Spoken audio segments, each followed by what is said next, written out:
Summer 1943, Camp Crossville, Tennessee. A German soldier, fresh from the harsh deserts of North Africa, stared in awe at a bottle of Coca-Cola. The brown liquid fizzed inside the bottle, something he had never seen before.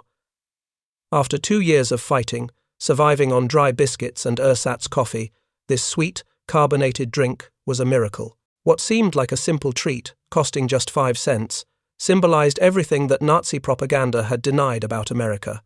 Here, prisoners would discover a reality that shattered their preconceived notions and changed their understanding of the world. As the war raged on, German soldiers captured in North Africa during the surrender of Tunisia in May 1943 were brought to American prison camps. These men, who had been led to believe that America was weak and decadent, soon found themselves face to face with an entirely different reality. In the prison camps, they were introduced to something that would change their worldview: abundance. The American way of life, a nation where ice cream was a regular dessert, where soft drinks were as common as water, and candy bars were given out like nothing more than a small gift. These simple pleasures, foods most Germans had never tasted, would have a more powerful impact than any wartime propaganda could. Coca-Cola, ice cream, and candy bars became symbols of the vast difference between the deprivations of Nazi Germany and the limitless resources of the United States. The Desert's End in 1943 brought approximately 250,000 German and Italian soldiers into Allied captivity. These soldiers had expected to face starvation, as Nazi propaganda had prepared them for the brutal treatment they believed awaited them. Instead, they encountered American field rations, crackers, processed cheese, candy, fruit bars, and coffee. In just a few hours, the men were receiving more food than they'd seen in months. Some prisoners even enjoyed pancakes, syrup, eggs, and milk, foods that had long disappeared from their own military rations. But it didn't stop there. The Liberty ships, which transported prisoners across the Atlantic, provided an education in American abundance. The ships, mass-produced at an unprecedented rate, carried up to 30,000 prisoners per month, and their rations were comparable to what American servicemen received.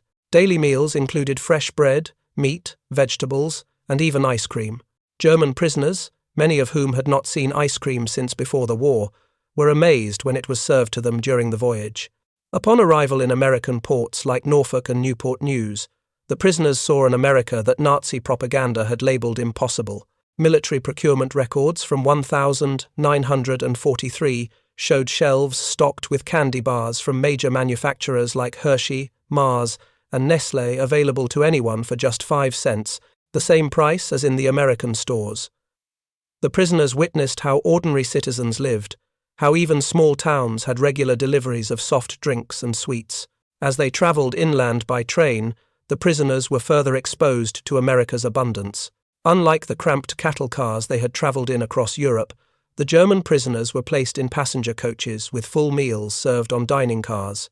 They learned that this wasn't some special treatment but the standard of American service. The conditions in the prison camps were equally surprising. Many camps exceeded the requirements set out by the Geneva Convention, offering prisoners hot showers, flush toilets, and heated barracks. But the most surprising element was the PX stores, where prisoners could purchase Coca-Cola, Pepsi, Dr. Pepper, ice cream, and even alcohol, all at incredibly low prices. Prisoners, earning up to $1 per day, could buy 16 Coca-Colas with a single day's wages. Coca-Cola, a drink that had never been available to most prisoners before, became a symbol of American industrial might. In 1943, the Coca-Cola Company produced 5 billion bottles, an extraordinary feat of logistics. These drinks were delivered to camps regularly, creating a standardization and consistency that amazed the prisoners. Ice cream was another surprise. For the German prisoners who hadn't tasted it since before the war, seeing it served casually in the camps was an unimaginable luxury. In some camps, ice cream was even made fresh on-site for events like the 4th of July, creating an atmosphere of celebration and comfort. Perhaps the most profound effect of this abundance came with sugar. In Germany, sugar was strictly rationed, with civilians receiving just 280 grams per month.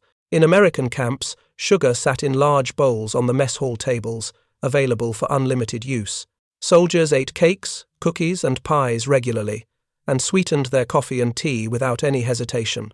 The wastefulness of sugar, when a supply was accidentally hardened due to humidity, left German prisoners stunned. The fact that it was discarded rather than salvaged highlighted a world of abundance they could not comprehend. By 1944, when many German prisoners began working in agriculture and food production across the United States, they witnessed firsthand the scale of American production. In Michigan, they picked cherries for maraschino production fruit that would top ice cream sundaes.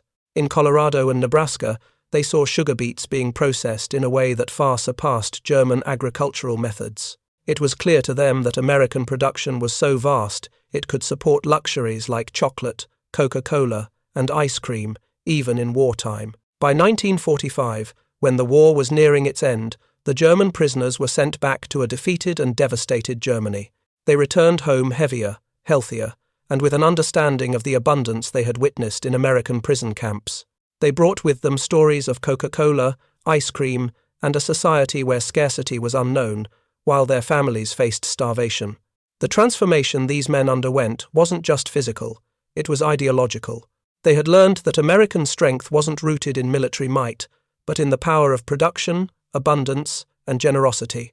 The simple act of sharing ice cream and Coca-Cola with enemies in American prison camps had done more to break the Nazi ideology than any military victory ever could. The impact of this abundance shaped the post-war reconstruction of Germany, particularly the economic miracle of the 1,950 seconds.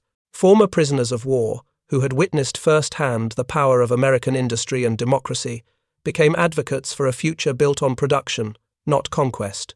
And as these men spread the story of their experiences, the legend of American prosperity and the victory of democracy was cemented in the hearts and minds of a new generation.